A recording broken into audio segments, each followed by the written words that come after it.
नमस्कार विद्यार्थी मित्रांनो, आज आपण महाराष्ट्रामध्ये गरम पाण्याचे झरे कोणत्या ठिकाणी आहेत हे पाहूयात।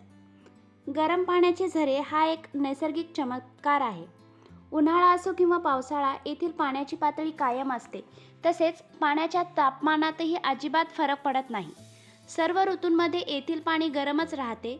तसेच 12ही महिने हे पाणी गरम असते व हे गरम पाण्याचे झरे सुरू असतात। या झऱ्यांच्या पाण्यात गंधक आणि कार्बन डायऑक्साईड सारखे घटक असल्याने त्यांना औषधी गुणधर्म प्राप्त होतात। गरम पाण्याच्या उष्णतेपासून प्रदूषण विरहित वीज निर्मिती देखील करता येते। जगातील बऱ्याच देशांमध्ये या प्रकारच्या तंत्रज्ञानाद्वारे वीज निर्मिती सुरू आहे। आता आपण महाराष्ट्रामध्ये कोणत्या जिल्ह्यात कोणते गरम पाण्याचे झरे आहेत हे पाहूयात।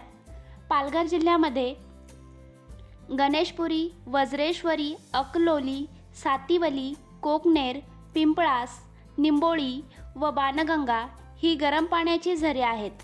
ठाणे जिल्ह्यामध्ये शहापूर हा गरम पाण्याचा झरा आहे। रायगड जिल्ह्यामध्ये उन्हेरे, साव, कड, वडवली हे गरम पाण्याची झरे आहेत। रत्नागिरी जिल्ह्यामध्ये उन्हाळे, उन्हावरे, खेड, अरवली, राजावाडी, संगमेश्वर, तुरळ, फणसवणे, गोळवली व मठ ही गरम पाण्याची झरे आहेत। जळगाव जिल्ह्यामध्ये उनबदेव, सुनबदेव, चांगदेव, अडावद व नाझरदेव ही गरम पाण्याची झरे आहेत। नंदुरबार जिल्ह्यामध्ये अनवदेव नावाचा गरम पाण्याचा झरा आहे। धुळे जिल्ह्यामध्ये इंदेव हा गरम पाण्याचा झरा आहे।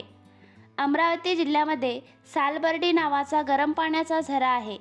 भंडारा जिल्ह्यात गायमुख हा गरम पाण्याचा झरा आहे। यवतमाळ जिल्ह्यामध्ये कापेश्वर हा गरम पाण्याचा झरा आहे। नांदेड जिल्ह्यामध्ये उनकेश्वर नावाचा गरम पाण्याचा झरा आहे। गडचिरोली जिल्ह्यामध्ये देवनवरी हा गरम पाण्याचा झरा आहे।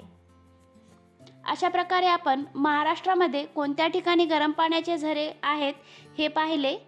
ही माहिती जर आपल्याला आवडली असेल तर व्हिडिओला लाईक, शेअर व सबस्क्राईब नक्की करा। थँक्यू।